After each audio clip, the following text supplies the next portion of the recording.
Thought I'd make this video today for those people who still play victim in their life, and whether we like to think about it or not, that's most people. Even if it's really subtle, you'll blame governments, you'll blame monetary policy, you'll blame your boss, your customers if you run your own business. All of us do it at some point, some people far more than others. Hopefully in this video I'll try and point out where you're playing the victim, how that's holding you back, and what you can do about it, some practical steps on how to sort of free yourself from yourself, because it is all you. And that's the first point of call, is that everything lands on your head.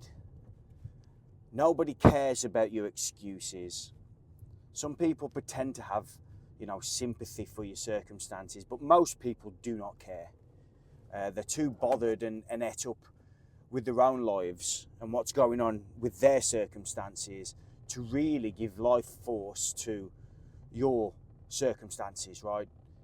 Unless you're paying them, of course, in the form of coaching or therapy or something. Most people don't want your load, your mental state all over them, unfortunately. And because of most people's inherent narcissism, like their ego, which again, it's most people, they're controlled and run by the patterns that they live by, and their structures and their psychological state. That ego, the inherent quality of it is narcissism. So it draws from life, right? It sucks the life out of its surroundings and out of other people. And that's simply because most people have never really looked inwards. They've never contemplated on why they act the way they act and why they think the way they think. And naturally they become a victim to their circumstances because of that.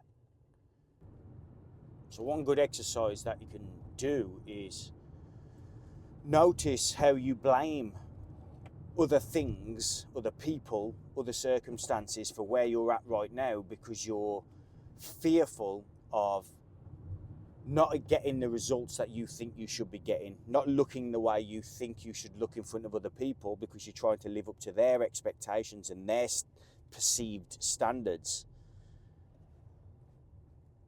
You need to look at where that blame is being, where you're lying that blame. And the reason that that's important is because whatever it is, if it's a person, if it's a circumstance, that's what has control over you.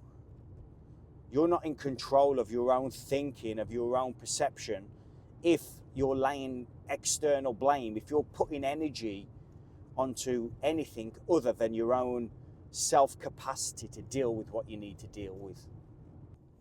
And I see it all the time. If someone is unhappy with their financial situation, because I do a lot of coaching with young people who very often aren't happy with where they're at in life, a lot of the problem is that they don't take full radical ownership of where they're at, where they're going, and they're constantly blaming external circumstances rather than just owning their own shit. Because you can be in the depths of, being broke, you can have terrible circumstances, but if you own that, if you say, everything's on me here, that's the first step. The first step is to own where you're at. In AA, Alcoholics Anonymous, they have to take the first step. They have to go to the meetings. No one else can do it for them. People can't go outside of themselves to change anything. I'd suggest that you don't take advice from people, number one, who have been where you want to get to. That's number one. But also people who don't think that full responsibility lies with them. If you're surrounding yourself with people who are in that same negative, narcissistic, pessimistic state, who are always blaming everything but themselves for their life circumstances. You need to separate yourself from these people, because you'll become the sum of them. As they say, you'll become the sum of the 5 people you hang around with. That's true in every sense. That's usually used in terms of money, but it's used in terms of psychological hygiene as well. If you're in a keep going to the pub and trying to remain sober, it's going to be far more difficult being surrounded by people who are drinking than if you don't go in the first place. So if you don't want to slip, you don't go where it's wet. And in the same way as if you want to start taking control of your circumstances, your financial state, your psychological state, surround yourself with people who are hygienic in that way.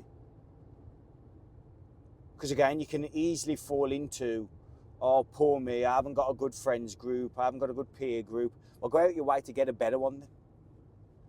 You want to make more money, get around richer people. You want to get, clean if you're taking drugs or drinking too much or whatever. Surround yourself with clean people and you'll become that way. Naturally, by osmosis, that happens.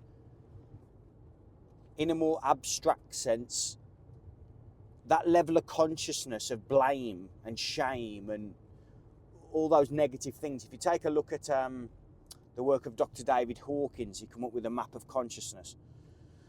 I go back to his work quite a lot. So he wrote Power versus Force and a few other books, but that was his main one that sort of put him on the map. It's like an emotional range and different levels of consciousness in relation to the emotional state. And blame and shame and guilt and all that is really deep. It's at the bottom of the scale, if you like.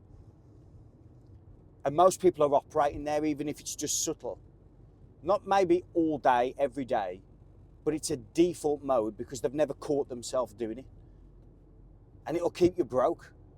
It'll keep you unhappy. So until you actually get somebody to tell you, which is hopefully what I'm doing, to sort of snap yourself out of it, you need to catch your ego, catch the psychological patterns that you're running, and then perhaps read a few books on why you feel that you need to blame everything other than you. Why can't you take personal responsibility for your life? Why can't you be reasonable, which is to say, have reason? Why is it that you can't be reasonable? Why is it that your emotions are running your decision making? See, one thing leads to another. Just start the ball rolling. So when I say take full responsibility, most people don't even know what that means because they've never done it. They've never actually grabbed life by the scruff of the neck and go, you know what, this is all on me. Success is on me, failure is on me. How I see the world is on me. And it's the biggest gift that I was given years ago. Someone just said to me, just off the cuff, he was an older guy. He just said, stop looking out into the world for the answers. Start experiencing it all for yourself. Yes, read books. Yes, surround yourself with good people. You need to be doing all that. But your experience is what gives you the edge, because most people don't have these experiences. They don't carry the responsibility because they're fearful of it. They're scared of what they're going to look like in front of people. They'd rather not take the risks. They'd rather not be seen and hide in the crowd because they're fearful. They're children, psychological children. And that's, again, a reflection of one's state of consciousness and one's psychological development, is because they're not ready to take responsibility for their life. They keep blaming other people. And when you see people doing it in any context, just sort of notice it in other people, then you start noticing it in yourself. Probably the biggest lesson I had as a probably late teens, early 20s was that guy when he said that to me, because it just snapped me out of that victim mindset. And you naturally lean towards an abundant state, and you're not as constricted, you're more open and free. So I hope how he helped me, I might be able to help a couple of you out there.